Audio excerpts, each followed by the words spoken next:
Good morning students, मैं Rekha Sharma, associate professor political science, Rajiv Gandhi Rajkiya Mahila महाविद्यालय भिवानी से बीए द्वितीय वर्ष के विद्यार्थियों के लिए functions of the state according to contemporary liberalism हम कर रहे हैं। और इसी कड़ी में आज हम आगे के राज्य के कार्यों के बारे में बातचीत करेंगे। इससे पहले आपने सकारात्मक उदारवादियों के अनुसार जो राज्य के कार्य थे वो देखे कि नंबर 1 जीवन तथा संपत्ति की सुरक्षा, नंबर 2 कानून तथा व्यवस्था की स्थापना, नंबर 3 बाह्य आक्रमणों से रक्षा, नंबर 4 न्यायपालिका का गठन और नंबर 5 अन्य देशों के साथ मैत्रीपूर्ण संबंध स्थापित करना। और आज हम बात कर रहे हैं 6 नंबर पॉइंट की शिक्षा का प्रसार। सकारात्मक उदारवादी विद्वान इस तथ्य पर भी बल देते हैं कि राज्य के अन्य कार्यों में एक महत्वपूर्ण कार्य अपने नागरिकों के लिए शिक्षा का उचित प्रबंध करना है, अर्थात प्रत्येक देशवासी के लिए शिक्षा सुलभ तथा सस्ती हो, क्योंकि शिक्षा मानव जीवन के लिए प्रकाश है। अशिक्षित व्यक्ति अपने जीवन का पूर्ण रूप से विकास नहीं कर सकता। प्राचीन काल में शिक्षा सभी के लिए सुलभ नहीं थी। जैसे कि आप देखते थे कि राजघरानों के बच्चे होते थे, धनी लोगों के जो बच्चे होते थे वो गुरुकुल वगैरह में जाते थे, गरीब व्यक्ति थे वो अपने बच्चों को नहीं पढ़ा पाते थे। और इस प्रकार से आप देखते थे कि जो क्षत्रिय है वो अस्त्र शस्त्र की शिक्षा ले सकते थे, बाकी के लोग नहीं ले सकते थे। यानी कुछ धनी और राजघराने के लोगों को ही शिक्षा प्राप्त करने का अधिकार था।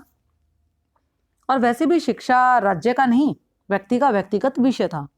साधारणतः शिक्षा धार्मिक गुरुओं के द्वारा प्रदान की जाती थी, यानी गुरुकुलों में रहकर जो बच्चे थे, शिष्य थे या स्टूडेंट से विद्यार्थी थे वो शिक्षा प्राप्त करते थे।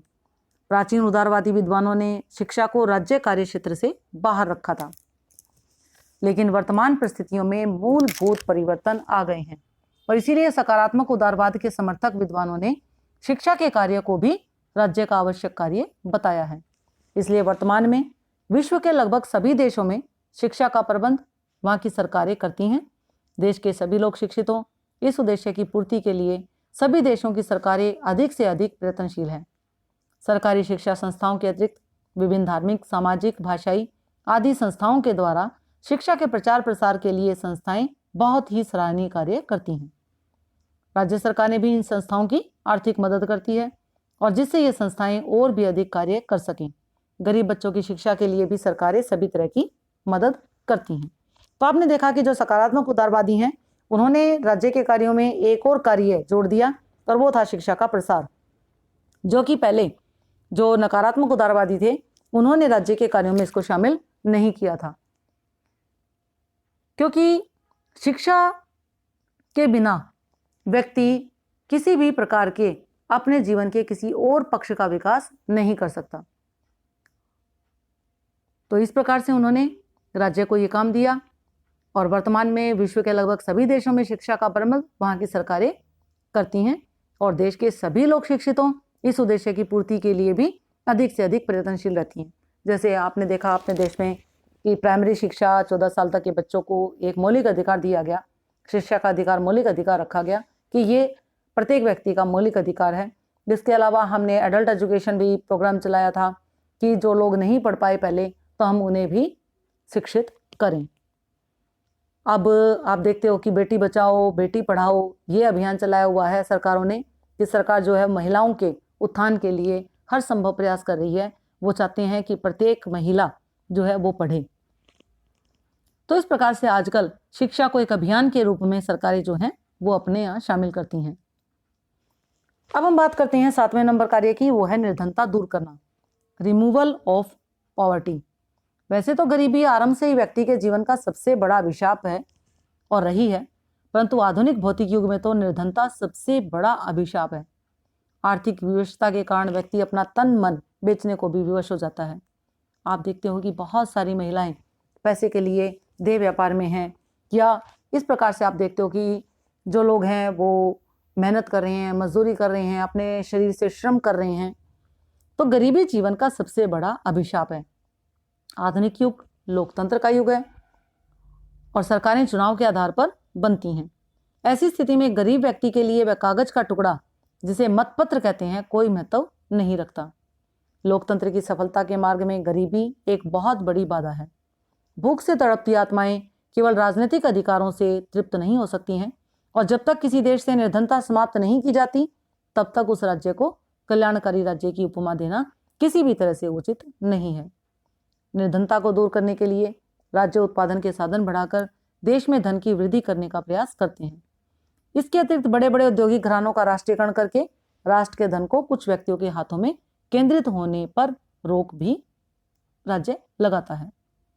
सरकार निर्धन लोगों को ऋण आदि देकर उनके स्तर को ऊपर उठाने का प्रयास भी करती हैं। तो इस प्रकार से आप देखते हो कि लोकतंत्र में गरीबी को दूर करने के लिए राज्य जो है वो बहुत सारे कल्याणकारी कार्य करता जा रहा है, और गरीबी हटाओ एक प्रकार का मूल मंत्र सरकारों का बन चुका है। अब हम बात करते हैं 8वें नंबर के कार्य की, वो है सार्वजनिक स्वास्थ्य तथा चिकित्सा सहायता, public health and medical relief. जिस देश के नागरिक बीमार तथा निर्बल होंगे उस देश की स्वतंत्रता का सदैव के लिए स्थिर रहना बहुत कठिन है, क्योंकि स्वस्थ व्यक्ति ही अपने देश की रक्षा का कार्य कर सकता है और स्वयं भी सुरक्षित रह सकता है। एक कमजोर तथा निर्बल व्यक्ति जब अपने लिए ही कुछ नहीं कर सकता तो वह देश के लिए क्या कर सकता है। एक बीमार और कमजोर व्यक्ति जब तक वह स्वयं अपनी रक्षा नहीं कर सकता तो वह देश के लिए भी कुछ नहीं कर सकता। इस कहावत में काफ़ी बड़ी सच्चाई है कि एक बीमार व्यक्ति अपने लिए तो बोझ है ही, देश के लिए भी एक बोझ है। एक स्वस्थ मस्तिष्क स्वस्थ शरीर में ही हो सकता है। तो सकारात्मक उदारवादी इस सिद्धांत को स्वीकार करते हैं और कल्याणकारी राज्य का ये उत्तरदायित्व है कि वह लोगों के स्वास्थ्य का ध्यान रखें, बीमारियों को फैलने से रोकने का प्रयास करें। यदि नागरिक स्वस्थ नहीं होंगे तो वे देश की सीमाओं की रक्षा के साथ साथ देश की बहुपक्षीय उन्नति तथा विकास में अपना सहयोग कैसे देंगे।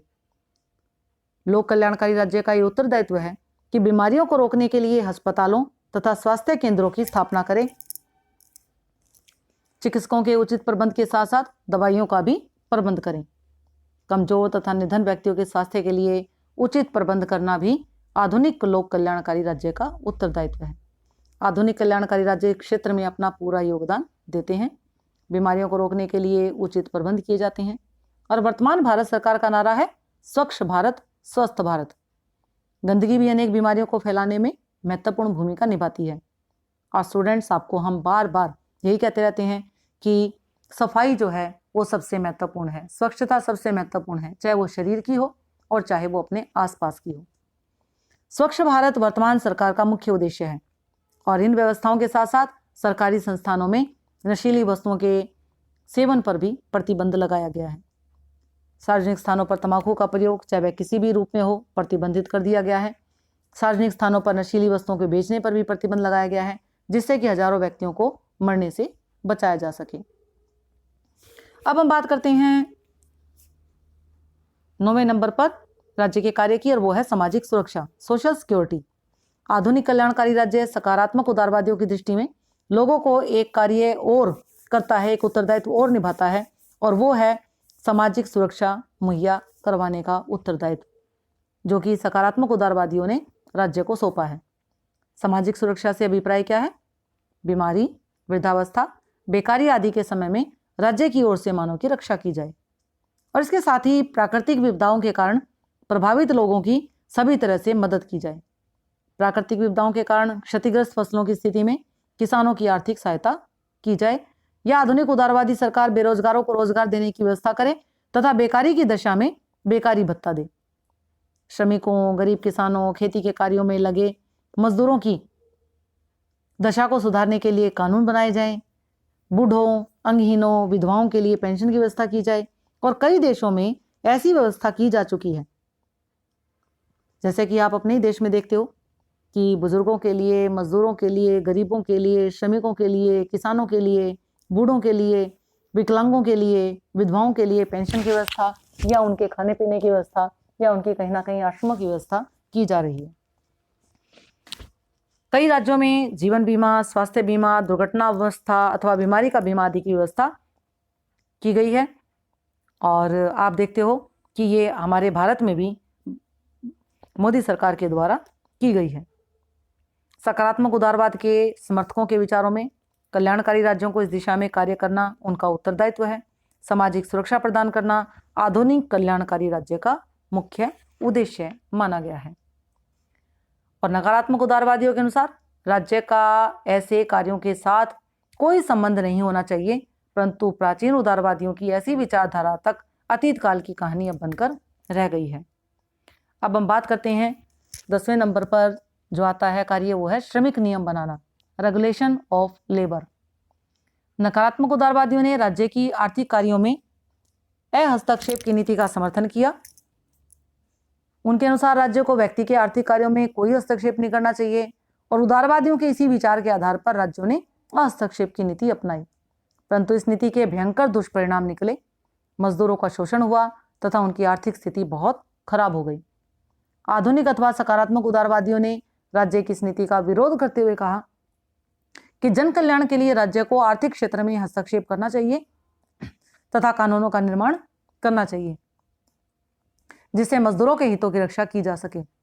मजदूरों को पूंजीपतियों के शोषण से बचाने के लिए आधुनिक राज्य कई प्रकार के कानून बनाता है। आज लगभग सभी राज्यों में मजदूरों के कार्य अवधि, वेतन तथा अन्य सुविधाओं के लिए कानून बनाए गए हैं। दुर्घटना की स्थिति में आर्थिक मदद की व्यवस्था की गई है। श्रमिकों की आर्थिक स्थिति को सुधारना आधुनिक राज्यों का उत्तरदायित्व माना गया है। इसलिए कारखानों, खानों तथा अन्य उद्योगों में काम करने वाले मजदूरों के लिए स्वस्थ वातावरण बनाए रखने के लिए सरकारों ने नियम बनाए हैं।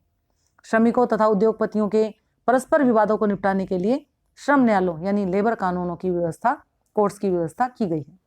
तो इस प्रकार आज आपने सकारात्मक उदारवादियों के अनुसार जिन कार्यों को देखा वे कार्य हैं शिक्षा का प्रसार, निर्धनता दूर करना, सार्वजनिक स्वास्थ्य और शिक्षा सहायता और सामाजिक सुरक्षा, और इसके साथ ही श्रमिक के लिए नियम बनाना। नेक्स्ट हम फिर करेंगे सकारात्मक उदारवादियों के अनुसार राज्य के कार्यों के बारे में चर्चा। अभी तक के लिए आपके लिए इतना। धन्यवाद।